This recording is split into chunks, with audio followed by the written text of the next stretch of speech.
हरियाणा के famous pop star और wrapper या कह लीजिए सिंगर फैजल पुरिया पर कल देर रात 3 से 4 राउंड फायरिंग हुई। इस फायरिंग में वो बाल बाल बचे। वो अपनी वाइट थार में अकेले निकले थे, गुड़गांव सेक्टर 71 पहुंचे थे। वहीं पीछे से टाटा पंच कार आती है, उसमें 5 बदमाश बैठे थे और उन्होंने अंधाधुंध फायरिंग कर दी।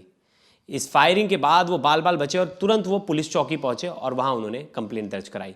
इनकी जो सिक्योरिटी थी वो 3 महीने पहले ही हटाई गई थी, जो पुलिस की तरफ से मिली थी। और अब ऐसा कहा जा रहा है कि सिद्धू मूसेवाला केस में भी कुछ ऐसा ही हुआ था। जब सिक्योरिटी हटाई गई उसके बाद वो भी थार से जा रहे थे और उनकी हत्या कर दी गई। इसमें बस बात इतनी सी डिफरेंस है कि ये बाल बाल बच गए, नहीं तो इनका भी मतलब ऐसा प्लान था कि इन्हें मार दिया जाए। और पुलिस ने जो केस रजिस्टर किया है वो अटेम्प्ट टू मर्डर का ही रजिस्टर किया है। चिराग जी, एसटीएफ को इनपुट भी था कुछ समय पहले कि एक सिंगर की जान खतरे में, उन पर हमला हो सकता है। सवाल ये उठता है, जब इनपुट था तो सिक्योरिटी क्यों नहीं दी गई। और मुझे याद आ रहा है ये वही रैपर हैं और ये वही सिंगर हैं जो एलविश यादव के साथ भी नज़र आए थे। एक वीडियो शूट भी इन्होंने की थी और हरियाणा में इनका नाम भी है। इलेक्शन भी लड़ा था और इसके बावजूद अब जब ये इस तरह की धमकी थी उसको नज़रअंदाज किया गया। हम सबको पता है सिद्धू मूसेवाला के केस में भी यही हुआ था, उनको भी धमकी थी, वो सिक्योरिटी मिली हुई थी उनको। और उस दिन जिस दिन ये वाक़या हुआ था सिद्धू मूसेवाला की, जब हत्या हुई थी 29 मई को, मुझे याद है, तब सिक्योरिटी उनकी वो अपने साथ लेकर नहीं गए थे, जिसका खामियाजा उन्हें भुगतना पड़ा था। लॉरेंस बिश्नोई गैंग ने इस हत्याकांड को अंजाम दिया था। अब रैपर, सवाल ये उठता है ये लोग कौन थे जिन्होंने हमला किया। क्या ये कोई गैंगस्टर है पीछे जिसकी ये साजिश है, जिसने हमला किया? वो गैंगस्टर कौन है, क्या इसमें मजबूरी थी? ये तमाम अब जानकारियां जो हैं वो निकलनी चाहिए। लेकिन देखने वाली बात होगी कि चिराग जी, इन्होंने इलेक्शन लड़ा जेपीपी के टिकट से हरियाणा में, और इनका बड़ा फेमस सॉन्ग था बादशाह के साथ लड़की कर गई छुल, और उसके बाद कई सॉन्ग्स आए। एक सॉन्ग की वजह से विवाद भी हुआ जिसकी वजह से एलविश यादव जेल में भी गए। वो गाना था 32 बोर में इन्होंने सांपों का यूज़ किया था। उसके बाद वहीं से सपेरों का इनपुट्स मिला, सपेरों के पास गए, फिर उन्होंने जो सपेरों को रेस्क्यू किया, वहाँ से पता चला कि एलविश यादव जो है वो जहर मंगाते, इस तरह के आरोप लगे, जो कि आरोप में वो उन्हें कुछ दिन बाद ही बेल मिल गया उस केस में। अब लेकिन कंट्रोवर्सी यहाँ से नहीं शुरू होती। कंट्रोवर्सी शुरू होती है कि फैजल पुरिया के पास पहले से हरियाणा पुलिस की सिक्योरिटी थी तो उन्हें क्यों दी गई थी? सिक्योरिटी बाकायदा तभी दी जाती है ना जब उनके ऊपर कोई ऐसा इनपुट हो कि उनकी जान को खतरा है, उन्हें सिक्योरिटी की ज़रूरत है, दी थी।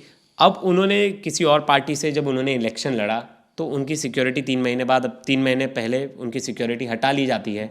और कल रात को, यानी कल सोमवार की शाम को, उनके ऊपर अचानक से एक उन्हें गाड़ी फॉलो करती है, टाटा पंच कार, और उसमें 5 बदमाश बैठे होते हैं। और जैसे ही वो सेक्टर 71 पहुंचते हैं, वाइट थार पर अंधाधुंध फायरिंग कर दी जाती है।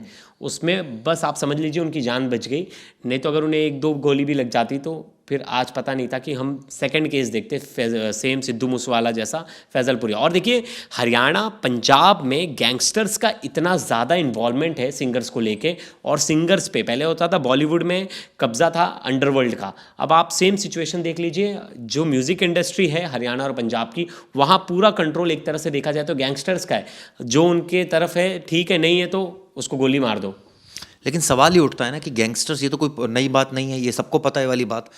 पहले भी हमने देखा कि सिंगर्स जो है वो अब गैंगस्टर्स से आए दिन उनको धमकियां मिलती रहती है। और इनमें सिर्फ यही नहीं बल्कि पंजाब के कई सारे सिंगर्स हैं, इनफैक्ट दलजीत दोसांझ तक को धमकी मिली हुई है। इसके अलावा मुझे याद है कई सारे जो फेमस सिंगर्स हैं कनाडा में उनके घर के बाहर एपी डिल्लॉन के घर के बाहर फायरिंग, कपिल शर्मा के यहाँ फायरिंग हुई। तो कहने का मतलब यह है कि सिंगर्स या ये कहें कि कॉमेडियंस या कहें कि फिल्म स्टार्स, ये रडार पर है ही गैंगस्टर्स के, तो नज़र आ ही रहा है। और सलमान खान जैसे आप देखिए लॉरेंस बिश्नोई गैंग के रडार पर है। तो अब सवाल ये उठता है कि एलविश यादव के साथ इन्होंने एक वीडियो शूट किया था, तब इनसे पूछताछ भी हुई थी, मुझे याद है नोएडा वाले केस में जब जहर वाला मामला सामने आया था जिसमें एलविश यादव। अच्छा, इनमें तो चिराग जी एक और चीज़ बताना चाहूँगा, जो ईडी भी इसमें इन्वेस्टिगेट कर रही थी एलविश यादव केस, उसमें भी फैजल पुरिया को बुलाया गया था।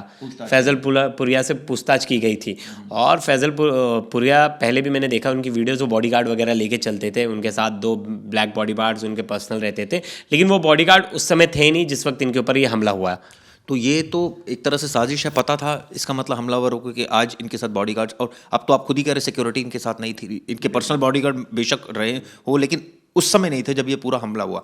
तो ये एक बहुत ही सीरियस कंसर्न है। मैं इसमें ये होना चाहिए कि इनको सिक्योरिटी मिलनी चाहिए प्रॉपर। और जिस तरह से गैंगस्टर्स आए दिन निशाना बना रहे हैं, चाहे अब आप कहें कि फैजलपुरी, आप मुझे याद है मनकीरत औलख को भी मिली थी धमकी, पंजाब के ऑलमोस्ट जो बड़े सिंगर्स हैं सबको ही धमकी मिल चुकी है जितने भी हैं। तो ये अपने आप में अब उनसे एक्सटॉर्शन मनी, एक्सटॉर्ट कर रहे हैं मनी, ये मोटिव है या कोई और मोटिव है, ये तो जांच के बाद ही साफ होगा। हर एक केस का अलग अलग आ रहा है। लेकिन जिस तरह से फायरिंग हो रही है ये अपने आप में कोई अच्छा सिग्नल नहीं है, ये कानून व्यवस्था पर गंभीर सवाल खड़ा करता है, खासकर हरियाणा में, खासकर गुरुग्राम में। अच्छा, एसटीएफ ने कुछ दिन पहले एसटीएफ को ये इनपुट मिला था कि कोई सिंगर जो है उसके ऊपर हमला करने का प्लान कर रहे हैं गैंगस्टर्स। तो क्या पता वो यही तो नहीं थे सिंगर। और दूसरी चीज़, हम कहते हैं ना कि गैंगस्टर्स का इतना ज़्यादा इन्वॉल्वमेंट क्यों है पंजाब और हरियाणा के सिंगर्स के, क्योंकि आप बहुत सारे ऐसे गाने देखोगे, गैंग्स पे जो गाने हैं ना, बहुत सारे गाने बनते हैं, गन कल्चर्स पे बहुत सारे गाने बनते हैं, शोबाजी, हवाबाजी, गैंगस्टर्स, गैंग वॉर, ये सब चीज़ों पे बहुत सारे गाने बनते हैं। तो कहीं ना कहीं एक तरह से इन्फ्लुएंस होते हैं और गैंगस्टर्स खुद चाहते कि इस तरह की चीज़ें प्रमोट हों और वो दिखाना चाहते हैं दबदबा। मतलब आप अगर पंजाब की, हरियाणा की म्यूज़िक इंडस्ट्री पे अगर आपका दमखम है, मतलब आप ताकतवर हो, जैसे बॉलीवुड में था, बॉलीवुड पर अगर किसी का कब्जा है तो वो ताकतवर है। इस भागदौड़ में कहीं ना कहीं वो जानबूझकर टारगेट करते हैं और एक्सटॉर्शन मनी तो ले ही रहे, फ़ोन करते पैसे दे, नहीं तो तेरा शूट नहीं होगा, तुझे गोली मार देंगे। और बहुत सारे सिंगर्स दे रहे, कुछ नहीं दे रहे, जो नहीं दे रहे उनके ऊपर हमला हो जा रहा है। इस तरह के हमले। और देखिए, इलेक्शन लड़ चुके, मुझे याद है इलेक्शन लड़ा था, तो इलेक्शन में भी खूब प्रचार प्रसार किया था, जिसमें कि वो हार गए बाकायदा, क्योंकि उन्हें उस सीट पे टफ कंपटीशन दिया। लेकिन अब इसमें बात थी कि एलविश यादव केस में भी याद होगा, एलविश यादव को भी धमकी मिली थी, एलविश यादव को भी धमकी मिली थी, बहुत लोगों ने फेसबुक पे धमकी दिया था, और एलविश यादव के खिलाफ जिसने कंप्लेंट की थी उसको भी धमकी मिली थी। लेकिन यहाँ तो सीरियस हो जाता है। देखिए, अब पुलिस के पास भी एक ऐसा ऑप्शन नहीं कि हर किसी को प्रोटेक्शन कितने लोगों को दे, हर सिंगर को ही प्रोटेक्शन देना पड़ रहा है। मतलब हर दूसरे सिंगर को हरियाणा में धमकी मिल रही है, हर पंजाब में हर दूसरे सिंगर को धमकी मिल रही है। पुलिस के लिए चैलेंजिंग पार्ट है थोड़ा। बिल्कुल चैलेंजिंग है। और सबसे बड़ी बात है, जैसे आपने खुद ही बताया कि कई ऐसे सिंगर्स हैं जो गन कल्चर को प्रमोट कर रहे हैं, इसमें कोई दो राय नहीं है वो। और कई बार ऐसा होता है कि ये बात गैंगस्टर्स को पसंद नहीं आती, एक तो ये वजह है। दूसरा, गैंगस्टर्स को पता है कि ये सोने की मुर्गियां हैं, यानी कि ये ऐसी मुर्गियां हैं जिनसे आप एक्सटॉर्ट कर सकते हो, और वो आसानी से डर जाते हैं। फायरिंग करा दो और वो पुलिस तो कुछ करेगी नहीं, बाद में जो करना होगा करेगी। लेकिन फायरिंग कराते सिर्फ डराने के लिए, लेकिन हत्या जिस हिसाब से सिद्धू मूसेवाला का हत्या हुआ था उसमें रीजन अलग था। उसमें रीजन आरोप लगे थे कि वो बम्बिया गैंग से जुड़े हुए हैं। आरोप ये थे कि वो कहीं ना कहीं दोस्त था जिसकी हत्या के मामले में इनका पीए इन्वॉल्व था, और पीए को इसने भगाने में मदद की थी सिद्धू मूसेवाला ने। ये तर्क दिया गया था गोल्डी बरार और इनके तरफ से, लॉरेंस की तरफ से। लेकिन देखिए, बीच में एक खबर आई थी, चिराग जी आपको याद होगा, गोल्डी बरार और लॉरेंस, इन लोग में कहीं ना कहीं दूरियां आ गई है। और हमने परसों ही एक गैंगस्टर्स की हम बात कर रहे थे जिसका नाम आपने भी लिया था, वो भी इनसे दूरी बना चुका है। मतलब तीनों गैंगस्टर्स अब अलग अलग चला रहे हैं। अब जिसकी जमती होगी, मतलब देखिए, कहीं ना कहीं ऐसा नाम भी सामने निकल कर आता है कि बहुत सारे जो सिंगर्स है वो गैंगस्टर से इन्वॉल्वमेंट है, बातचीत है, और अच्छी खासी बातचीत है। दूसरे गैंग के लोगों को पता चलती है तो फिर वो उसे धमकी दे रहे हैं। तो ये कल्चर में आ चुका है। और अगर गन कल्चर वगैरह को इतना प्रमोट करेंगे तो इस तरह की तो एक्टिविटी आपको देखने मिलेगी। गैंगस्टर तो चाहते ही हैं कि लोग नशे में रहें, लोग गन कल्चर पे फोकस करें, तभी से हमारा दबदबा बना रहेगा, बच्चे हमारे गैंग्स में आते जाएंगे यही सब चीज़ें देख के, उन्हें तो फ़ायदा है। लेकिन फैजलपुरिया पे हमला कराने का कोई अभी तक ठोस रीज़न अभी तक पता नहीं चला, अभी तक आरोपी की पहचान नहीं हो पाई। लेकिन सीसीटीवी फुटेज में आरोपी दिख गए और पुलिस उन तक पहुंच जाएगी। नहीं, लेकिन आरोपियों की इसमें अपडेट भी आ गया है, पहचान हो गई है। और इसमें जो गाड़ी भी नज़र आई है उसका नंबर से पुलिस ने ट्रैक किया है। तो देखते हैं इसमें पुलिस क्या कार्रवाई करती है। लेकिन ये बात सच है कि गैंगस्टर्स और सिंगर्स का भी गठजोड़ है, इसमें कोई दो राय नहीं है। और कई ऐसे सिंगर्स हैं जो एक्चुअल में जिनको थ्रेट आई हुई है गैंगस्टर से, उनको बहुत खतरा है, और इसी का फ़ायदा वो उठाते हैं, चाहे वो एक्सटॉर्ट करें, चाहे वो किसी दूसरे मीन्स से उनसे पैसे ऐंठने की कोशिश करें। ये तो पुलिस का सीधा सीधा इसमें इन्वॉल्वमेंट है कि पुलिस अगर लॉ एंड ऑर्डर नहीं मेंटेन कर पा रही तो सवालिया निशान है ही पुलिस पर कि अगर इस तरह की घटनाएं होगी तो पुलिस पर ही सवाल खड़े करेंगे, और किस पर सिक्योरिटी कौन देगा? और आम आदमियों को या सिंगर्स को, या वहाँ अगर गोलियाँ चल रही हैं तो इसकी जिम्मेदारी किसकी तय होगी? मुझे याद है प्रदीप शर्मा जो मुंबई के एनकाउंटर स्पेशलिस्ट है, और दया नायक, इनकी बात याद आती है।